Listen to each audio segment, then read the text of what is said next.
Monsieur le Président. Monsieur Pascal Affi-N'Guessan, notre invité du soir. Bonsoir, bienvenue. Bonsoir. Merci en tout cas d'avoir accepté notre invitation. C'est un plaisir partagé. Et puis, oui, il y a tellement de choses à dire, finalement, que on vous trouverait, Monsieur le Président, presque courageux d'accepter une invitation comme la nôtre. Oh, mais il faut être courageux pour faire la politique en Afrique. Ah ouais. Et ces derniers temps en Côte d'Ivoire, non? Davantage en Côte d'Ivoire, parce que depuis plus de 30 ans, nous sommes dans les bagarres, dans les conflits. Ouais. Et il faut tenir. Il faut Absolument. travailler. Il faut construire la paix, la stabilité, la fraternité, l'unité. Très bien. En tout cas, merci encore d'être là. Il y a la pub là maintenant sur Nostalgie. On revient tranquillement après ça. Notre invité, je vous rappelle, chers auditeurs, c'est Monsieur Pascal Affi-N'Guessan. On vous ouvrira le téléphone quelque part là-bas dans la deuxième heure pour voir quel sera votre avis sur les sujets de ce moment et puis bien sûr sur notre invité également. À tout de suite, on revient. L'Afterwork. L'Afterwork. Les présidents les plus drôles de la planète.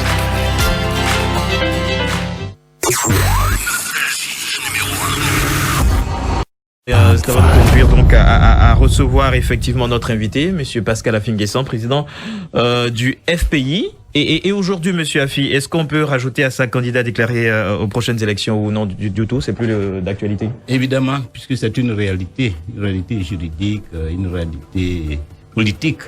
Donc on peut l'ajouter, même si, en définitive, nous sommes en train de nous battre pour des conditions électorales justes et transparentes. D'accord.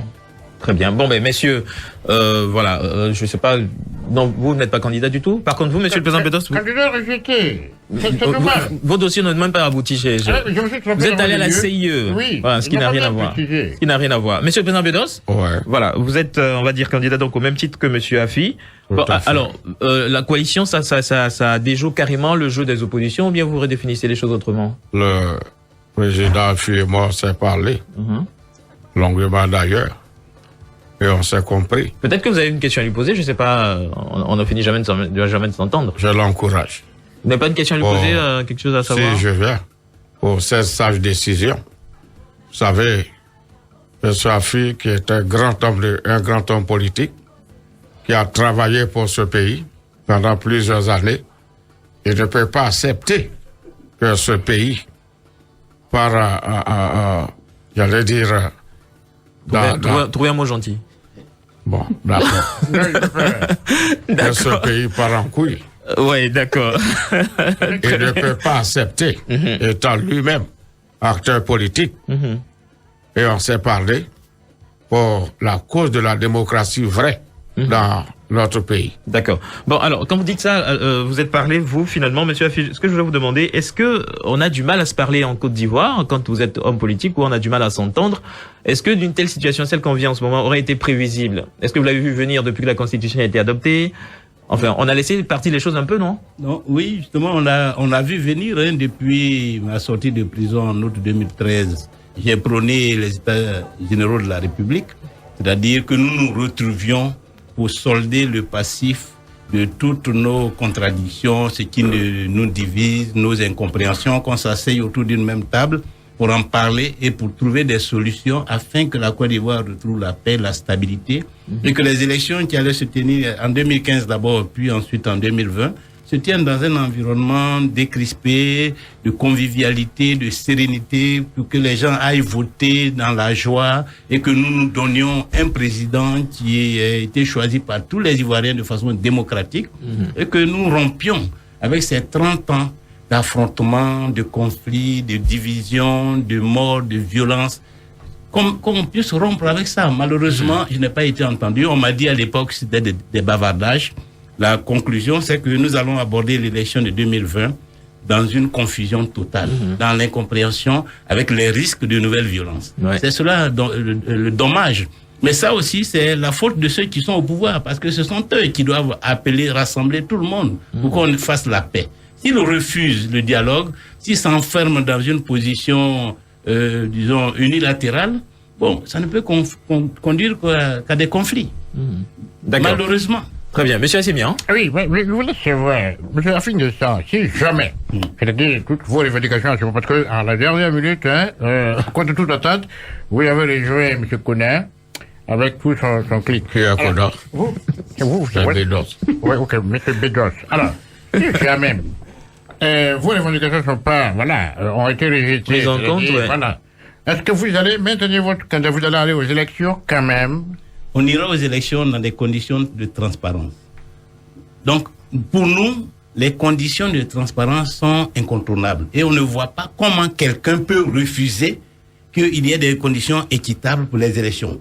Pour quelle raison? Je ne comprends pas la raison pour laquelle on pourrait refuser que les conditions du jeu électoral ne soient pas acceptables par tous les acteurs. Et qu'un acteur qui est candidat impose les conditions dans lesquelles la compétition doit se dérouler. C'est comme si une équipe de football choisit un de ses dirigeants pour être l'arbitre d'un match et refuse que l'autre équipe, disons, se plaigne. C'est pas possible. Mais on a une loi pour les élections, non? La commission électorale indépendante, elle est régie par certains textes, n'est-ce pas? Oui, mais les textes doivent permettre de mettre une commission électorale indépendante, impartiale. C'est-à-dire un arbitre en qui tout le monde a confiance. À quel moment elle a cessé d'être impartiale? Quand ces organes sont équilibrés.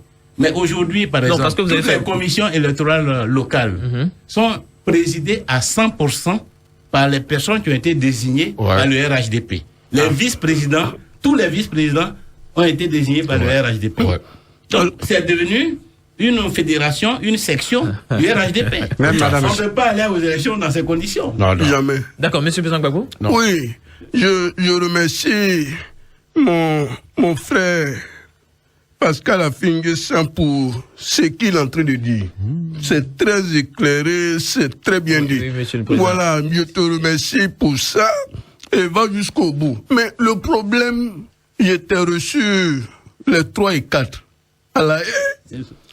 À Bruxelles. À Bruxelles, voilà. Nous avons énormément échangé. Ce jour-là même, tu as dit le plat que tu aimes le plus, c'est ce que j'ai demandé qu'on fasse pour que... c'est blé goudé. C'est un bon cuisinier. Hein. Arrêtez, s'il vous plaît. Monsieur le Président, vous ne partagez pas votre appartement avec monsieur Blé Goudé. J'ai dit, mais il est venu. Non, mais il ne viendra pas cuisiner chez vous. C'est pas Nadi. Depuis que j'étais là-bas, depuis je suis là-bas, c'est Blé qui a préparé. C'est Blé Goudé. Demandez à lui-même, il est là. Demandez lui-même. Mais les gens, je vous ai parlé, j'ai dit, va recoudre le FPI. Et tu es revenu, donc dit non, tu manges avec Alasco, les gens disent non, tu es cessé, il y a même des gens qui m'ont dit non, Alasco allait te donner une voiture à minuit. La voiture, oui. Voilà, tout ça, il faut éclairer les gens aujourd'hui. S'il vous plaît. Et puis, qu'est-ce qui se passe avec Assouadou? Bon, ça fait 2 questions. Oui. D'accord. Donc ça, ce sont des questions internes. Oui. Au FPI. Des questions internes au FPI, des questions de rivalité, de positionnement, de poste. Donc ce n'est pas vraiment le problème de la Côte d'Ivoire aujourd'hui où il s'agit de se battre pour que les élections qui vont arriver soient des élections transparentes. Oui. Et tous les Ivoiriens, qu'ils soient divisés, qu'ils soient découpés en 2, en 3 ou en 4, doivent se mettre ensemble. C'est ça. Et passer leurs contradictions, leurs divergences. C'est ça. Que la cause de la nation est au-dessus de nos querelles de famille. Merci. Maintenant, pour ce qui concerne les rapports, peut-être pas très transparents avec le pouvoir, on vous en a beaucoup mais dit aussi. Je dis, je suis candidat contre Ouattara. Et aujourd'hui, je dis, je suis dans une campagne de désobéissance civile contre Ouattara. Est-ce que j'ai besoin de démontrer autrement que je ne roule pas pour Ouattara? Parce que si je roulais pour lui, à la limite, je peux me taire. Je peux même être candidat pour l'accompagner, comme certains le disent. Pourquoi je ne l'accompagne pas? Voilà. Merci. Monsieur Pascal Affi-N'Guessan, c'est le président Blaise Compaoré. Alors, ce que je voudrais savoir, quelle est la politique de monsieur Alassane Ouattara que vous n'appréciez pas actuellement? D'abord, la division du pays. D'accord. Et son échec en tant qu'homme de rassemblement. Il n'est pas un homme de rassemblement. Regardez, en 2010, c'est grâce à Soro, Henri Konan Bédier, Mabri Touakus, Duncan, à Montano, tout cela, c'est eux qui étaient autour de lui. Et il y avait même Anati Kobena. Mais regardez la situation. 10 ans après, il est seul. Soro est parti. Il est devenu son ennemi juré. Henri Konan Bédier est parti. Il menace de le renverser. Mabri est parti. Duncan, qui même peut être considéré comme une personnalité suffisamment conciliante, est parti. Montano est parti. Mais ce départ-là montre que ce n'est pas un homme de rassemblement. Et lui-même, il devait même être disqualifié avant même les élections. Moi, je vous ai dit. C'est-à-dire, son dossier même ne devrait même pas être reçu même par la CEI, à plus forte raison, Conseil constitutionnel. Quelqu'un qui est dans la vie, là, quand on veut compétir, il y a des présélections. Il devait même être rejeté. Parce qu'il n'est pas l'homme qu'il faut dans la Côte d'Ivoire d'aujourd'hui. Il y a besoin de paix, il y a besoin d'unité, de réconciliation pour pouvoir avancer. Ouais. Il a échoué. 10 ans après, il a échoué. Donc, Pascal. Un échec comme ça, on ne voit pas pourquoi. En dehors même de la loi, de la Constitution dont on parle. Mais les résultats sont là. Et c'est ça mon problème. Okay. Moi, j'ai milité pendant longtemps. Et c'est même pour ça que certains disent que je roule pour Ouattara. Parce que j'ai essayé d'être toujours conciliant pour que les choses ne soient pas bloquées. Pour lui offrir la possibilité de travailler à l'unité de la Côte d'Ivoire, à résoudre les problèmes, parce que nous sommes sortis d'une situation très difficile en 2010-2011. Si on reste dans les logiques de palabres, le pays ne peut pas retrouver la paix. Il faut que, de part et d'autre, on fasse des efforts de rapprochement, de dialogue. Et c'est parce que je voulais dialoguer que les gens m'accusaient. Mais tous ces efforts que j'ai faits là, ça aboutit à quoi? Ça n'aboutit à rien. Donc aujourd'hui, là, où je me retrouve vraiment face à face avec lui, c'est parce qu'il a échoué, malgré toutes les opportunités que je lui ai données pour qu'il y ait la paix en Côte d'Ivoire et que les élections se tiennent dans un contexte apaisé. En parlant d'échec, monsieur Afi, est-ce qu'on aurait pu éviter, peut-être que c'est un peu loin de vous, mais on aurait pu quand même éviter l'implosion du RHDP avec le président Bédié? Mais il n'y a pas de fatalité dans la vie. Ce qui arrive est toujours le fruit des actes que nous composons. Donc, on aurait pu éviter. Mais quand vous avez quelqu'un qui n'est pas un homme de rassemblement, il n'y a rien qui peut se construire entre ses mains. Hein? Rien. Même vous pouvez lui donner quelque chose, même bien solide, lui donner, il va casser. Très bien. Il va diviser. Allez-y, monsieur le président. Je voulais dire deux choses. J'ai demandé au PDCI de se retirer parce que le nom du président de la CEI m'inquiète. Il s'appelle Cuibière. C'est quelqu'un qui est déjà saoulé. Parce que la bière, quand on prend, on est saoulé. Je vais demander à Pascal Afi, quand M. Kone Mamadou vous a dit que vous pouvez vous présenter, on m'a dit tellement vous avez sauté, votre tête a tapé le plafond. C'est vrai? Non, mais de toute façon, je ne doutais pas de mon éligibilité puisque j'avais réuni toutes les conditions. Donc je pouvais. Vous savez, moi, je suis un homme toujours mesuré.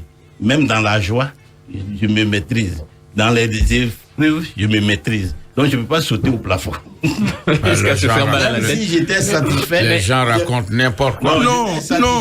Le seul moment où il sautera jusqu'à toucher le plafond, c'est quand je reviendrai en Côte d'Ivoire. Ça, je suis sûr et certain. Voilà. En parlant de ça, justement, vous étiez convaincu, monsieur Afi, de votre éligibilité parce que vous remplissez toutes les conditions. Est-ce que certaines personnes mises à l'écart par le Conseil constitutionnel ne remplissaient pas les dites conditions? Oui, Fieri. Je ne me prononcerai pas pour savoir si elle remplissait, mais je peux dire qu'elle méritait d'être dans la compétition parce que ce sont des personnalités que nous connaissons, qui ont des idées pour le pays, qui ont des projets et qui auraient pu permettre d'alimenter le débat électoral, le débat politique. Donc, dans une compétition, il faut que les grosses têtes, les grosses moutures, les personnalités qui sont connues, certaines personnalités ont été ministres pendant des années, d'autres ont été présidents de l'Assemblée nationale, premiers ministres, etc. Leur présence dans la compétition aurait donné du piment à l'affaire. Malheureusement, elles ont été éliminées et nous considérons que c'est vraiment... c'est dommage pour le processus électoral. D'accord. Monsieur Bakako Solokoukpayaï, c'est le garde du corps du président de l'ANUS, monsieur Assemian. Il participe aussi à la conférence des parts. Je présente les citoyens lambda, les balanceurs, les vendeurs de séries piratées. Bon, mais ben, là, on te connaît, tu es un chao. Voilà, il est encore devant tout le monde dit que tu es le politicien le plus stratège, tu vois, le plus cohérent. C'est qu'on vit au la vie. C'est comment? Parce que ça ne ressemble pas à un désaveu. Premièrement, Il y a eu Gbagbo et Ouattara contre Bédié, ils l'ont fait tomber Wim. Bédié est KO. Après, il y a eu Bédié. Malade. Attends, il a fini les vieux. Il est en train de s'exprimer. Allez-y. Après, on a eu Bédié et puis Ouattara pour faire tomber Koudou Wim. Koudou est tombé. Mais on dit maintenant que nous, on pensait que le vieux, lui, il est venu avec un autre plan, un autre stratège. On va que vous aussi, vous rejoignez le Boeing pour faire tomber Ouattara. Est-ce que vous ne pensez pas que c'est des avis? Est-ce que c'est bon quoi? Non, on ne se réunit pas pour faire tomber quelqu'un. On se réunit, on s'assemble pour demander que les conditions électorales soient transparentes. C'est tout. Voilà, c'est tout. Ce n'est pas contre un individu. Si c'est transparent, jamais. Ouattara va tomber. Ah, C'est ça le problème. Mais c'est quoi votre problème sur Il va pas tomber. Demandez-lui. Non, demandez-lui. Est-ce que c'est la première fois Ouattara tombe? Ouais, mais faut pas tomber KO et puis on relève là. C'est un vrai Wim là, mais Tomber, ramasser les autres. Oui, bon, alors, monsieur Pascal Afin-Guessant, merci en tout cas d'être avec nous. On va donner l'opportunité à nos auditeurs de poser une ou deux questions également tout à l'heure au 20 21 85 52. Nous sommes de retour et on a encore des questions pour notre invité. L'appel à la désobéissance civile, est-ce que elle était appropriée pour les temps que nous vivons? Est-ce que monsieur Afis, c'était la chose à faire?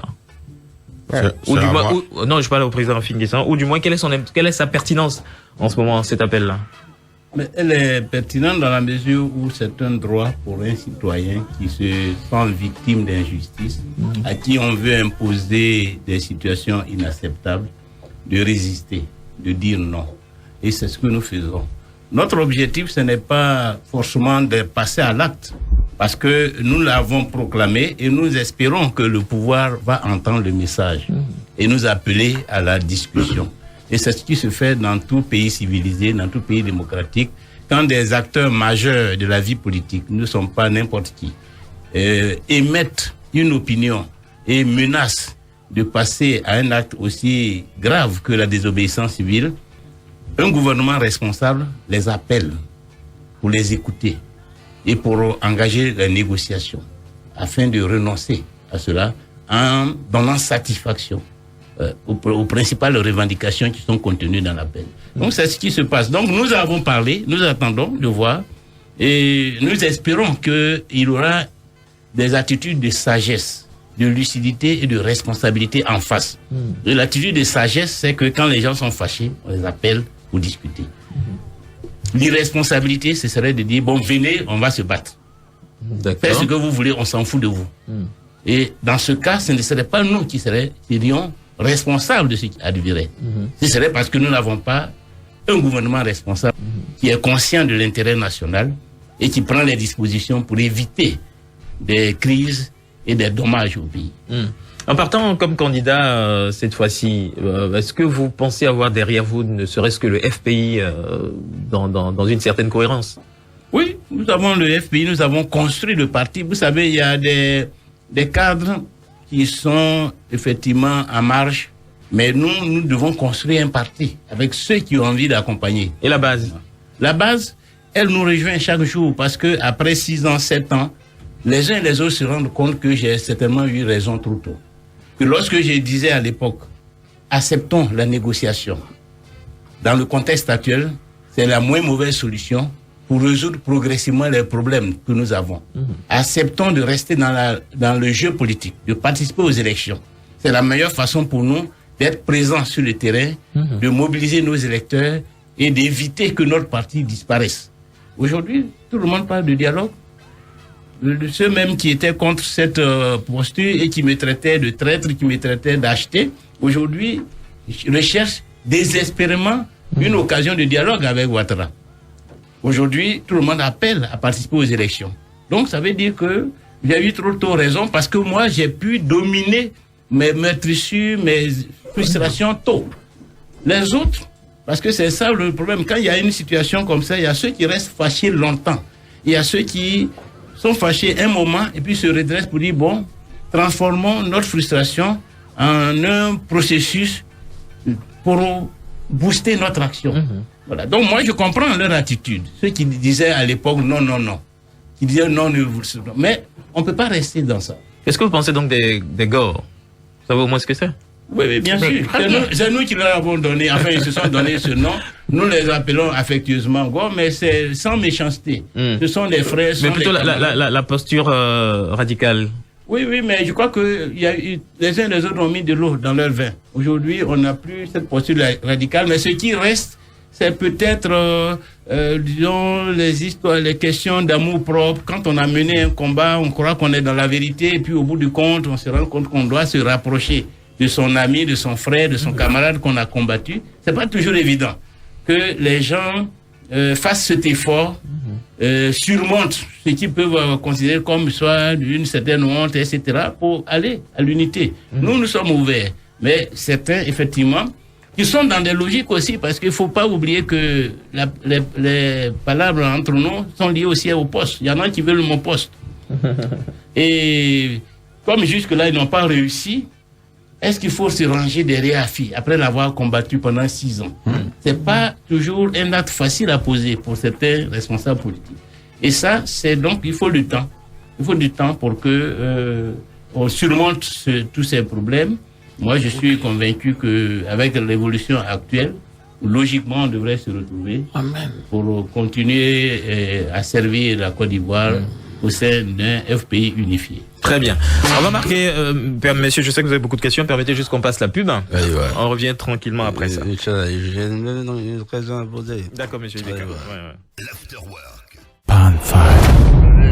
C'est bon, monsieur, c'est bien. C'est énervant parce que dans ce pays, les gens ne respectent rien.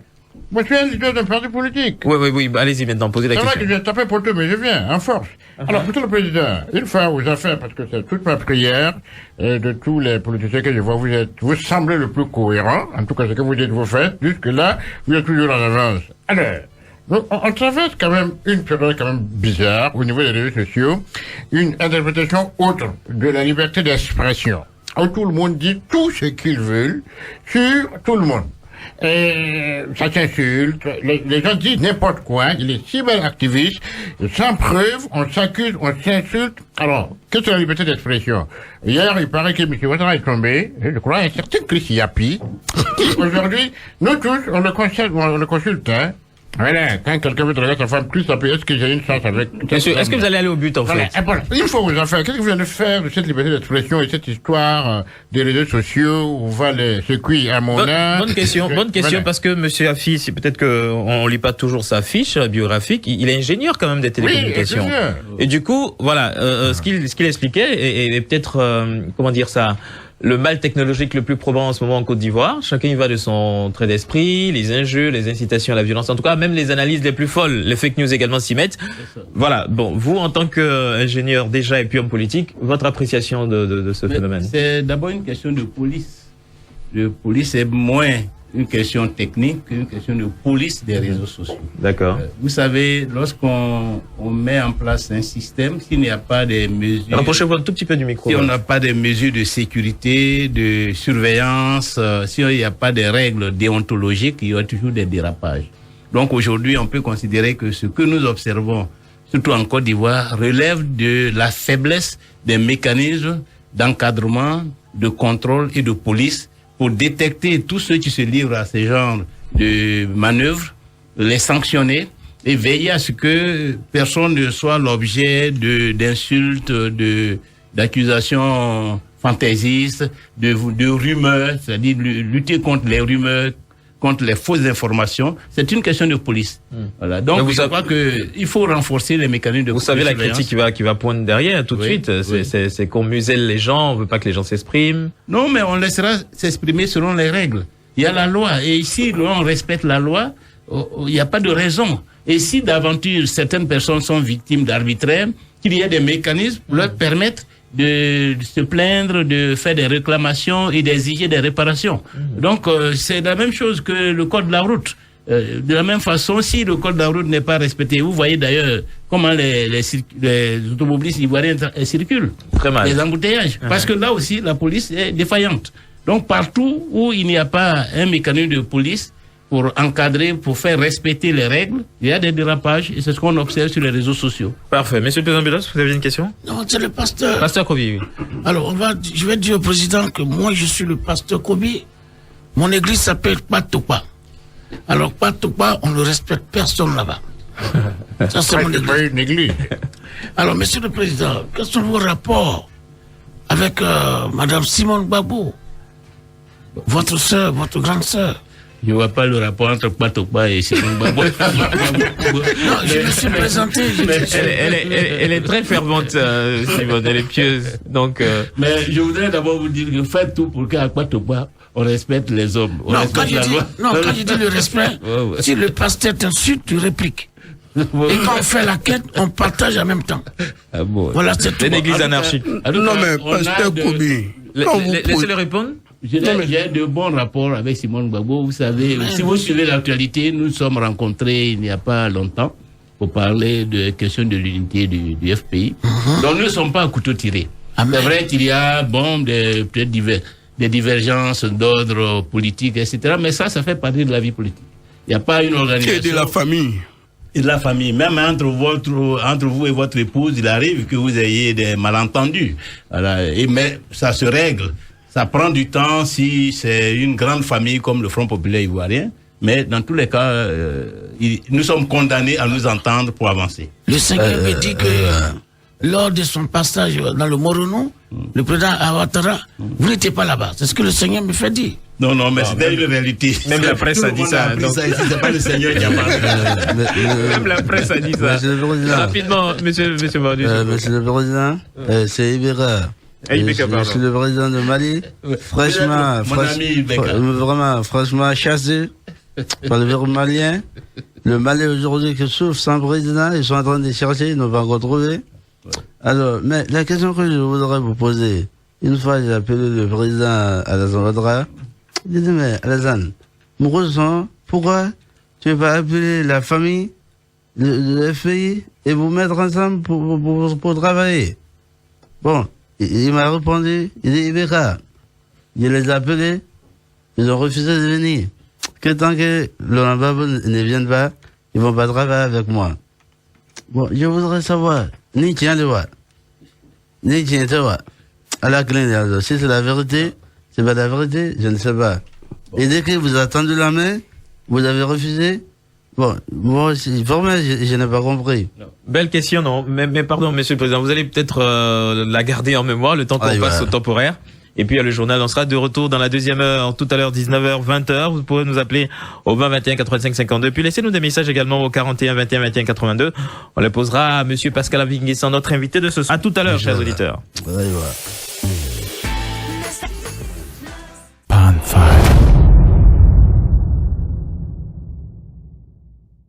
Pan 5.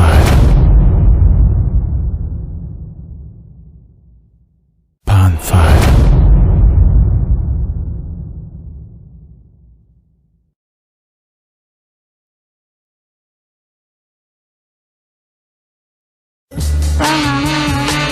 Les élections présidentielles, le troisième mandat du président Alassane Ouattara et puis d'autres sujets également donc au menu de cet entretien avec monsieur Pascal Afingessan qui est avec nous donc pour un moment encore. Je rappelle à nos auditeurs que vous pouvez intervenir par SMS au 41 21 21 82 et puis on vous ouvrira également le téléphone dans quelques instants. Monsieur le Président, bon alors on a bien compris un peu le jeu de chaises musicales qui se passe dans la politique ivoirienne.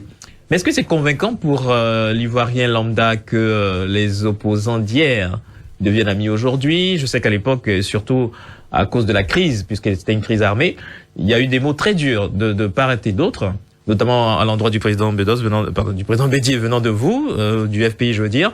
Aujourd'hui, est-ce que l'Ivoirien comprendrait que oui, tout soit mis de côté, comme disait M. Assimian tout à l'heure, pour les intérêts du moment? Oui, les Ivoiriens devraient le comprendre. Parce qu'en politique, on ne reste pas accroché à ses sentiments, on ne reste pas accroché à une crise, à un conflit tendu. Il faut toujours regarder l'intérêt national. Il faut toujours regarder la nécessité d'avancer. Et cette nécessité d'avancer vous amène à marcher avec des personnes avec qui vous avez eu des différends hier, mais si cela peut permettre de mener un combat, de faire avancer la démocratie, la liberté, le pays, on se met ensemble, sans récrimination, sans ressentiment. Et c'est ce que personnellement j'ai fait quand je suis sorti de prison. Il ne faut pas rester accroché aux frustrations, aux ressentiments. Sinon, vous n'êtes plus positif. Vous n'apportez plus rien au pays. Vous bloquez la marche des choses. Parce que vous êtes meurtri, vous êtes fâché, vous vous sentez blessé. Or, ça, ce sont des blessures personnelles. Le pays, l'intérêt national va au-delà des blessures personnelles. Et donc, c'est pour cela que ce qui est important que les Ivoiriens regardent, c'est qu'ils s'assemblent pourquoi? Quel est l'objectif de leur rassemblement? Si cet objectif-là va dans le sens de la construction nationale, que ce n'est pas pour nuire au pays, il faut soutenir ce rassemblement. D'accord. J'ai une question d'auditeur pour vous. Bonsoir la team Afterwork. Ma question va à l'endroit donc du président Afi. Quel est l'avis du président Afi concernant la nouvelle monnaie ECO, encore au laboratoire? Merci de nous donner le sourire chaque soir. Là, il parle à toute l'équipe. Il y a ma question aussi que le président n'a pas encore... À laquelle n'a pas répondu? C'était juste avant C'était quoi votre question? Le président... Il a noté? Bon, ben d'accord. Le gouvernement... ouais, tout ça, vous avez fait appel. Mais oui, voilà. En tout cas, en ce qui me concerne, depuis que je suis revenu de Bouna, personne ne m'a proposé et je n'ai jamais entendu parler d'un appel à un gouvernement d'union ou d'un gouvernement avec le RDR. Personne. Peut-être que pendant que j'étais absent, cela a été fait, mais depuis que je suis sorti, aucune proposition nous a été faite dans ce sens.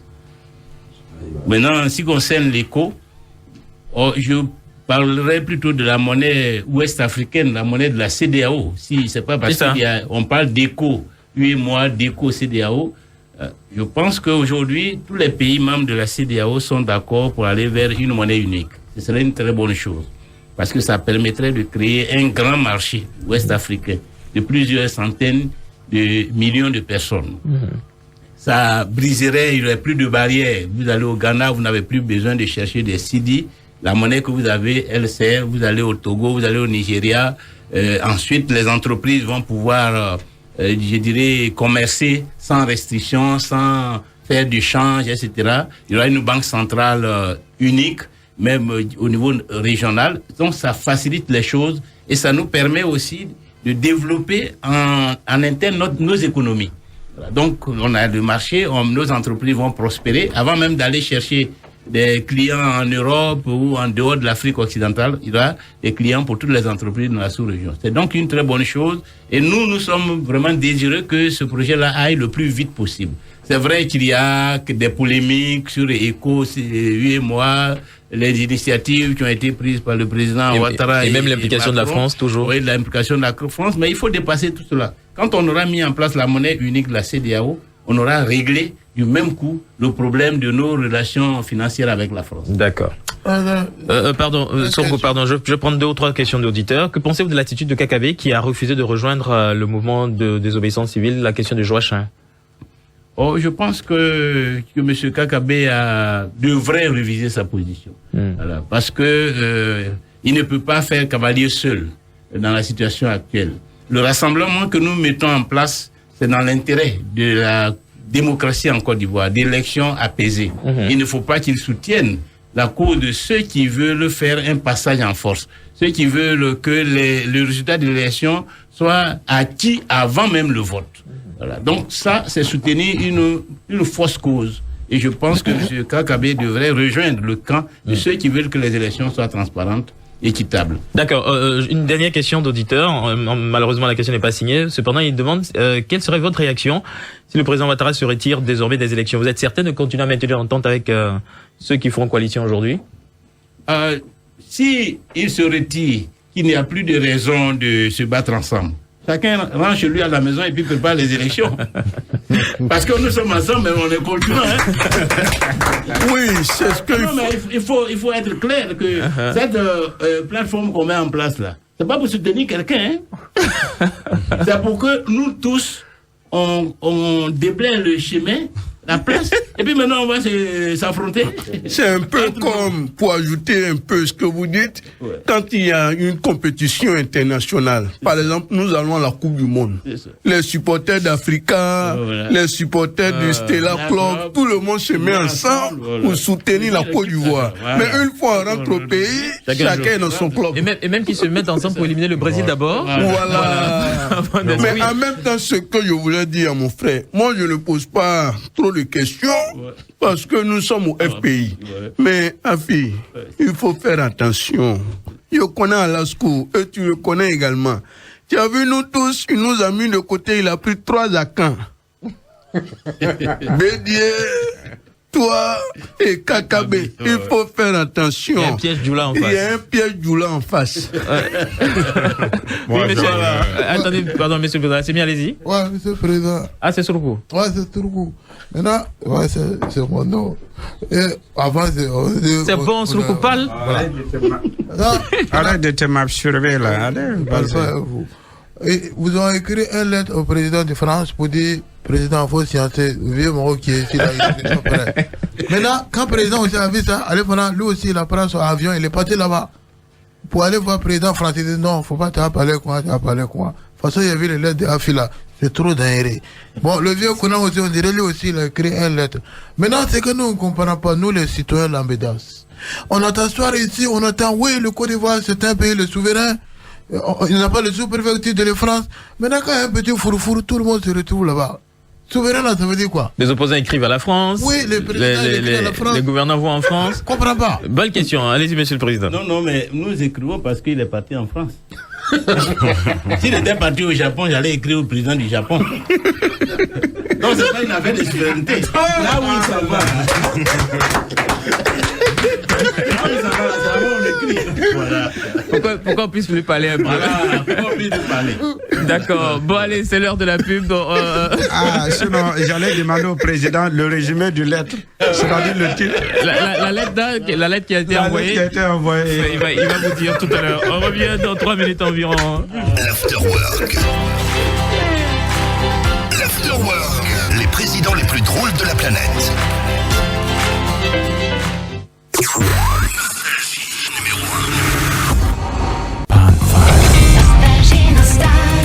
Nostalgie. 20 minutes après 19h, nous voilà de retour, messieurs. Le président Finguessan est toujours avec nous. Quelqu'un avait une question? Oui, monsieur le Premier ministre. Merci Yannick. Monsieur le président Finguessan, j'ai une belle question pour vous. Parce que actuellement, l'ONU, l'Organisation des Nations Unies, déclare qu'il y aura des élections le 31 octobre. Maintenant, qu'en dites-vous? On en revient encore à l'influence de l'extérieur, communauté internationale fut-elle? Oh, je ne sais pas si c'est l'ONU qui fixe les dates des élections. Dans tous les cas, c'est la constitution ivoirienne qui dit que nous devrions logiquement faire des élections le 31 octobre. Mais il se trouve que jusqu'à ce jour, nous ne sommes pas encore d'accord entre nous sur les conditions de ces élections. Et donc, l'élection du 31 octobre est problématique. Parce que le pays est en crise. Parce que les acteurs politiques ne sont pas d'accord sur les conditions dans lesquelles ces élections-là se présentent. Et donc, tout dépendra de ce débat entre l'opposition et le pouvoir autour de la question des conditions électorales. Et de mon point de vue, si elles se tiennent, c'est que nous avons trouvé des solutions. Mais si on n'a pas trouvé des solutions, elles ne se tiendront pas. Bon. Oui, monsieur Assemian. Oui, je reviens sur cette histoire de cours constitutionnel, qui est quand même vraiment une cour très inquiétante depuis la nuit des temps. Après chaque président, quand il finit d'annoncer, après il revient et dit qu'il a été habité soit par le diable, soit par le démon. Alors, pour Satan carrément. Qui vont sans posséder, que tous ceux qui viennent, ils disent un truc et après ils viennent pour regretter et demander à ce qu'on les délivre. Alors, monsieur le président Finguessan, pensez-vous que tous les juges de Côte d'Ivoire sont tous possédés? Mais quelles sont les solutions que vous avez pour résoudre ce problème une fois pour toutes? Parce que je rappelle, monsieur Obama avait dit que l'Afrique a besoin d'institutions fortes. Pas d'institutions, en tout cas, dont les présidents sont tous envoûtés par le diable. Est-ce que vous avez suffisamment de moyens mystiques pour chasser les démons qui sont dans nos... Moyens mystiques. C'est nous tous, nous les Ivoiriens, nous tous qui devons chasser le démon. Ce n'est pas le démon là, il est tellement fort que si on ne se mobilise pas tous, un seul individu, un petit groupe d'individus ne peut pas le chasser. En Europe, où le démon là ne sévit pas là, c'est parce que la population entière est mobilisée contre le démon de la dictature, le démon des influences, parce que il y a des gens qui vont influencer ces juges, qui vont les menacer même, ou les acheter. Or, face à ça, le seul rempart, c'est la population. Vous voyez ici, chez nous, quand il y a une élection, un ministre peut se permettre de prendre les voitures de l'État, les biens de l'État, puis il se promène à travers la région pour faire campagne avec ça. Mais vous ne verrez pas ça en Europe. Parce que tu fais ça, c'est la population elle-même, ce n'est pas un leader de parti qui va venir te dénoncer. C'est la population elle-même qui va régler ton compte, là. Chez nous, on n'a pas encore atteint ce degré de conscience nationale, de citoyenneté. Et c'est pourquoi on n'arrive pas à créer des institutions fortes. Donc, les institutions, là, nous tous, c'est pourquoi chaque Ivoirien doit s'intéresser au débat politique, doit comprendre le fondement de ces débats, doit comprendre que c'est important ce qui est en train de se faire, parce que l'avenir du pays en dépend, la paix dans le pays en dépend, la démocratie en dépend. Qu'on les passe en train de s'amuser, qu'il ne faut pas se laisser distraire par les billets de banque qu'un leader politique va venir vous donner et puis dire non, suivez-moi, ce que j'ai fait, c'est ça qui est bien. Il ne faut pas encourager toutes les pratiques antidémocratiques qui violent la loi, parce que c'est nous qui payons à la fin, au bout du compte. Donc, le démon, là, nous sommes en train de le chasser. Et la désobéissance civile, là, si elle marche, vous allez voir que les magistrats, là, quand ils vont siéger, ils vont se rappeler ça. Vous dites, si on fait ça là, les Ivoiriens vont se révolter contre nous. Et donc, il faut qu'on résiste aux pressions qui viennent d'en haut, parce que entre les pressions d'en haut et puis la pression du peuple là, nous on préfère accepter la pression du peuple et faire correctement notre travail. C'est nous qui pouvons faire en sorte que les administrations fonctionnent correctement. Si vous êtes dans une administration, que le directeur a fait preuve de parti pris, il fait ce qu'il veut, il travaille de façon... Vous qui êtes dedans là, vous devez vous battre, vous qui respectez la loi, les règles. D'accord. Monsieur le Président. Avant que j'oublie, juste une question d'un auditeur. Vous allez suivre derrière, monsieur. Bonsoir Yannick, je suis l'évangéliste Amani de Faya. Je voudrais que le président Afi nous éclaire sur son objectif pour la Côte d'Ivoire. Question simple, mais pas banale. Vous, président, qu'est-ce que ce sera?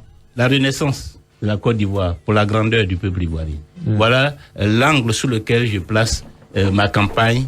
Et puis je placerai demain mon mandat. Parce que ce peuple est un grand peuple qui, malheureusement, depuis, je dirais, 60 ans, mais particulièrement depuis la mort du Houphouët-Boigny, est dans la violence, dans la confusion.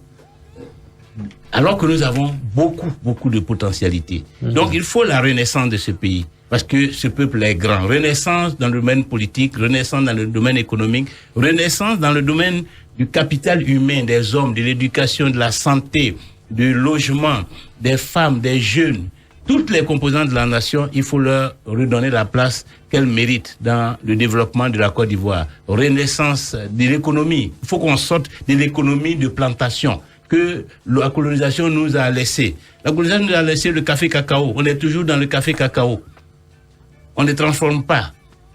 Or, toutes les grandes économies aujourd'hui sont des économies industrielles.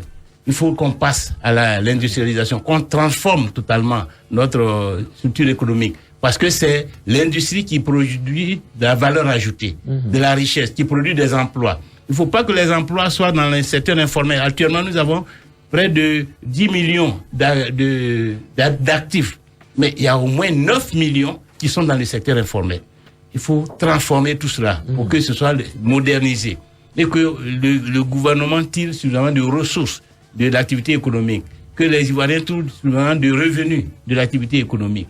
Pour que d'ici 2020, mon objectif, on a 8 000 milliards de budget à l'heure actuelle, que nous puissions atteindre 20 000 milliards de budget d'ici 2015. Parce qu'avec 20 000 milliards, nous allons faire... 2025 peut-être 2025, pardon, 2025. Avec 20 000 milliards, nous allons faire 4-5 fois plus. Nous allons pouvoir résoudre tous les problèmes à l'université, dans l'éducation nationale, reformer totalement notre système de santé. Et puis, aider les jeunes à avoir des emplois. Donc, c'est cela le programme que j'ai. Évidemment, cela sera disponible. Malheureusement, on ne nous donne pas l'occasion de débattre de ces sujets. On nous oblige à entrer dans des questions de CEI, alors qu'à l'heure actuelle, à un mois des élections, ce qui devrait occuper la classe politique, ce qui devait être à l'ordre du jour, c'est les débats sur les projets. Qu'est-ce que le candidat du RHDP propose? Qu'est-ce que le candidat du PDCI propose? Qu'est-ce que le candidat du FPI propose? Qu'est-ce que les autres candidats proposent? Pour que les Ivoiriens puissent faire la différence. Parce que ce sont les programmes qui peuvent nous sauver. C'est ça. C'est pas la tête des individus ou le nom des individus. ou l'ethnie des individus, ou la religion des individus. C'est pas ça qu'il veut nous proposer. Quelles sont leurs idées? Quels sont leurs projets? Est-ce que ce sont des projets pertinents et efficients qui prennent en compte les problèmes, les réels problèmes du pays? C'est quand on aura choisi un projet porté par un homme, un bon projet, que le pays peut avancer. Et si on se contente de regarder la tête des gens, ah, celui-là il est gentil, lui-là il est de chez moi, lui-là il est de ma religion, donc je le choisis, alors qu'il ne sait même pas ce qu'il propose pour le pays ne peut pas avancer. Et au bout du compte, nous allons voir qu'on a fait un choix, mais on n'a pas bougé des maîtres. Oui, allez-y, monsieur, votre question. C'est le président Mamadi Youssoufou du Niger. Alors, la question que je voulais poser, monsieur le président, est-ce que aujourd'hui c'est le désobéissance civile, c'est ça? La désobéissance. La désobéissance civile. Est-ce que au cas où ça ne marche pas, parce qu'il y a un candidat qui a refusé de vous rejoindre, KKV, est-ce que vous pensez que le KKV ne va pas se trouver face au président Alassane Ouattara? Mais ça va marcher. Si les Ivoiriens le souhaitent, et nous voulons que les Ivoiriens le souhaitent, ça va marcher.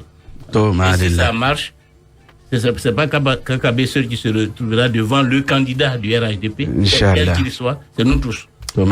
Parce que ce ne serait pas normal qu'en 2020, on aille aux élections, et puis c'est KKB et Alassane Ouattara qui soient candidats. D'accord. Parce que vu déjà même la disposition de la commission électorale, je pense qu'ils ont éliminé d'autres candidats.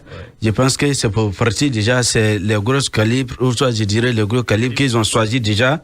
C'est-à-dire, à mon avis, est-ce que vous ne pensez pas que peut-être les autres candidats sur les dents perdues, il faut aller à l'objectif, il faut aller directement avec ceux que vraiment on sent que ils ont le foie? Je n'ai pas entendu. Il parle en Hausa. Voilà. Il veut dire les candidats qui ont du poids. Voilà. Qui ont du poids. Qui ont du poids.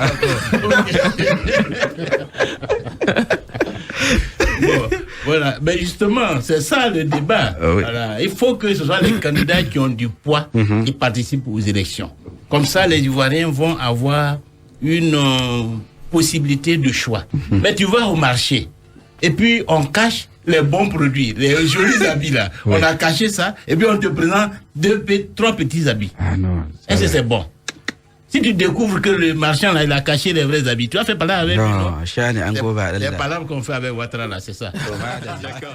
La question de les jolis habits là. On a caché ça et puis on te présente 3 petits habits. Ah non. Est-ce que c'est bon? Si tu découvres que le marchand là, il a caché les vrais habits, tu vas faire parler avec lui, non?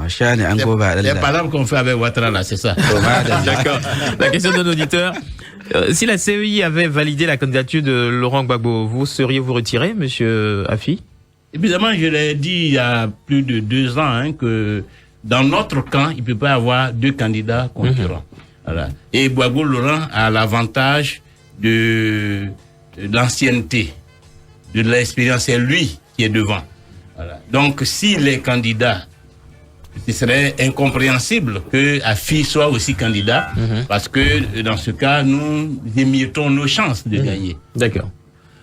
Oui, allez-y, le temps que je prenne un auditeur au téléphone. Voilà, Bogota a dit, président, Bogota a dit, il dit, il n'y aura pas l'élection le 31 octobre. Il dit, vous n'avez pas pris le stylo, vous n'avez pas écrit ça pour déposer. Moi, Bogota a dit, il n'y aura pas d'élection. S'il y aura élection, c'est que Bogota, il est dedans.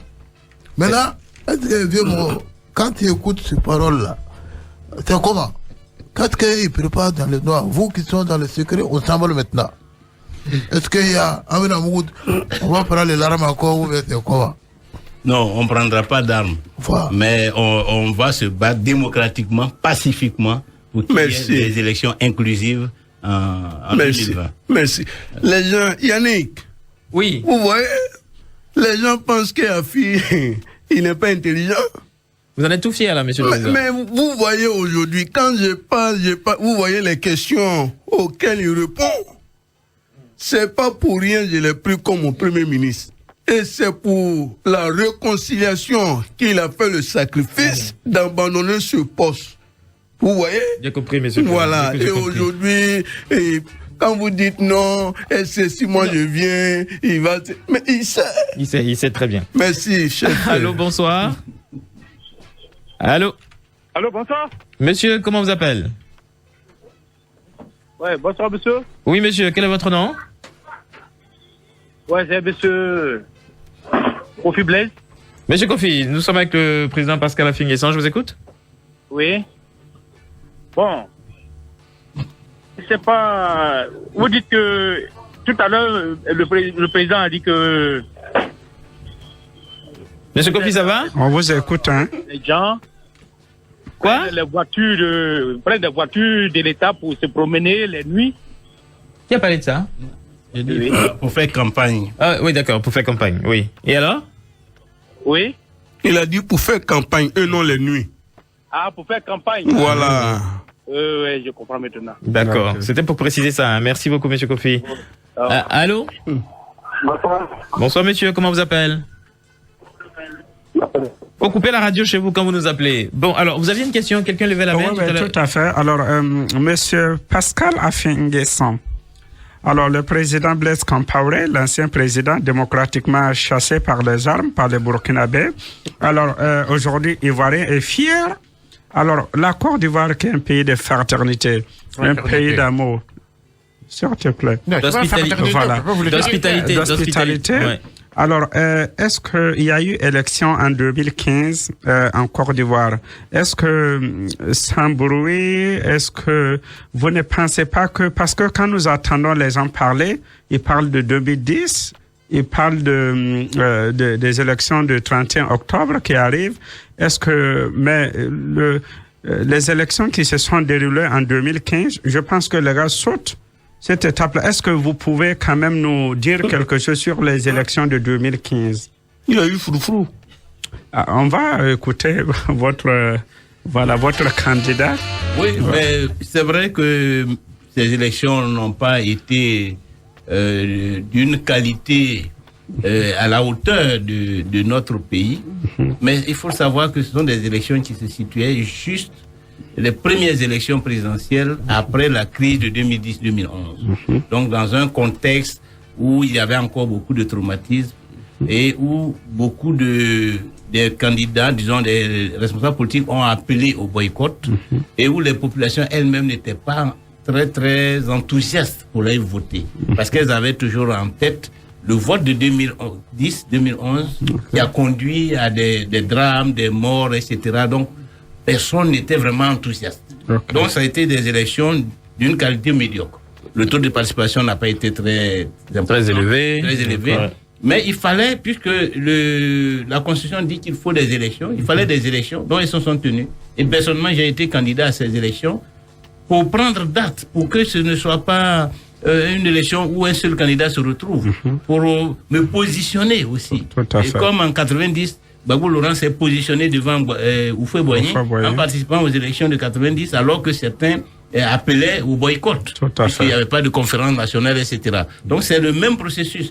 Parfois, on participe, pas forcément parce qu'on est sûr qu'on va gagner à tout prix, mais pour préparer la victoire future, pour se positionner, pour se faire connaître, pour soi-même acquérir de l'expérience, savoir comment se déroule une élection, et puis ça va vous servir. Ce qui fait qu'aujourd'hui, là, parce que j'ai participé en 2015, là, je suis prêt.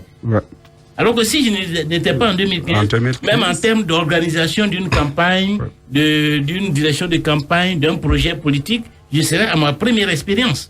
Et certainement que je n'aurais pas les mêmes aptitudes, le même réflexe que celle que j'ai aujourd'hui. Voilà. Donc, la vie, c'est comme ça. D'accord. Très rapidement. Est-ce que vous avez... Excusez-moi, s'il vous plaît. Je vais prendre quand même quelques auditeurs. Alors, il y a ce message-là il n'a pas signé, malheureusement. Il dit bonsoir à toute la bande. Mes salutations au président Affi. Tout le Moronou vous soutient pour votre vision, votre grandeur, votre sens de rassemblement et de paix.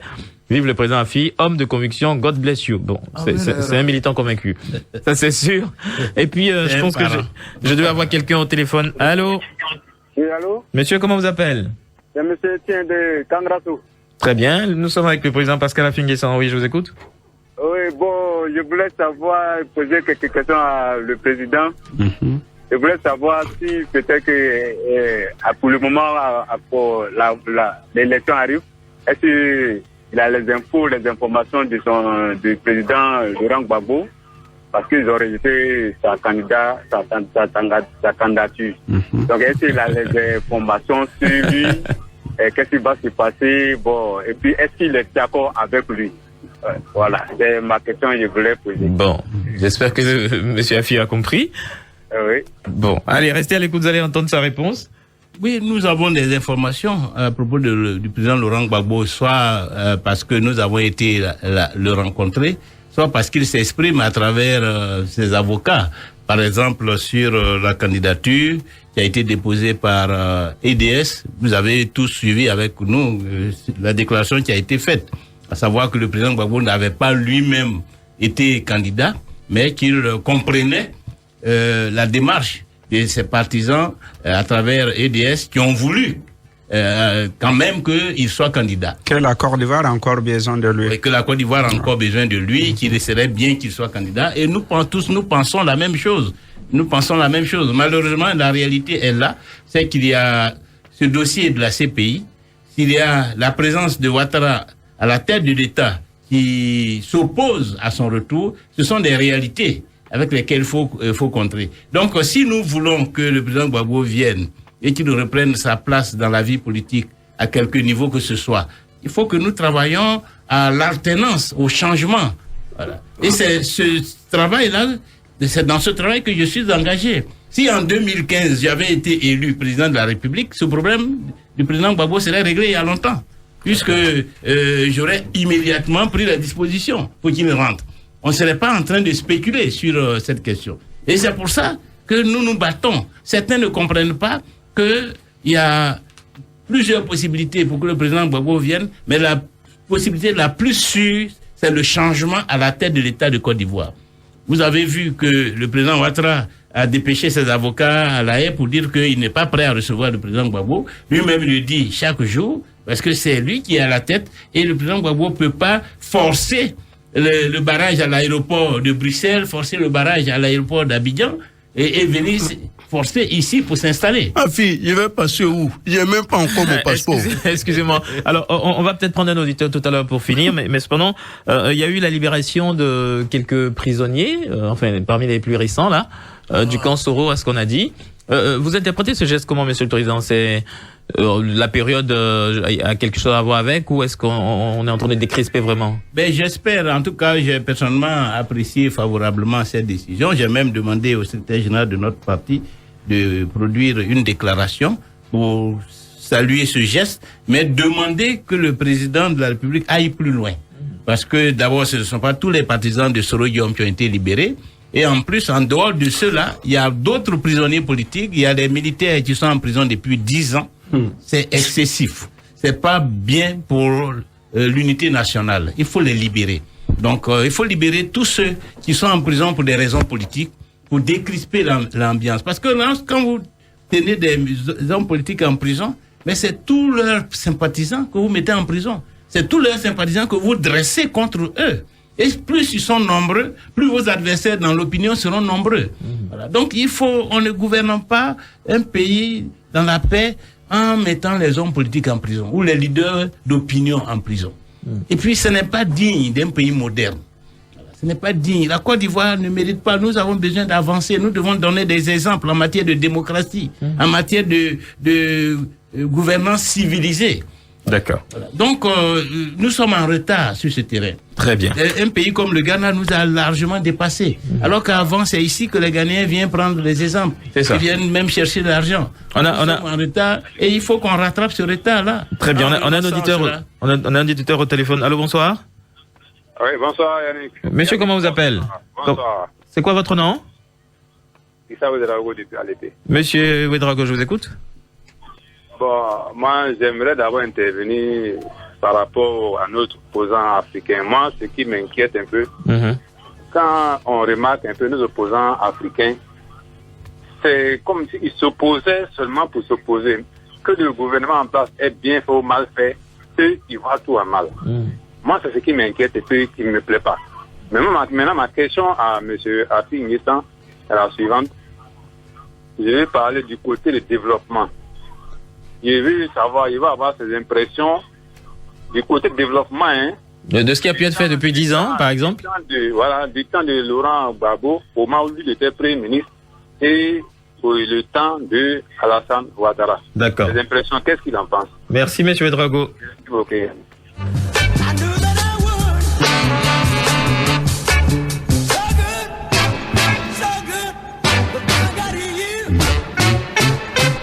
La question de monsieur Ouedraogo, voilà. Ouais, il faut, dans la vie, il faut toujours comparer les choses qui sont comparables. Voilà. Sinon, tu ne peux pas tirer d'enseignements pertinents. Le temps de Gbagbo et le temps de Ouattara, c'est pas la même chose. Gbagbo, on lui a collé une rébellion armée, moins de 2 ans quand il est arrivé. Et depuis, à partir de là, il a gouverné avec des gouvernements qu'il ne contrôlait pas. Et avec des hommes politiques qui n'étaient pas forcément de son bord.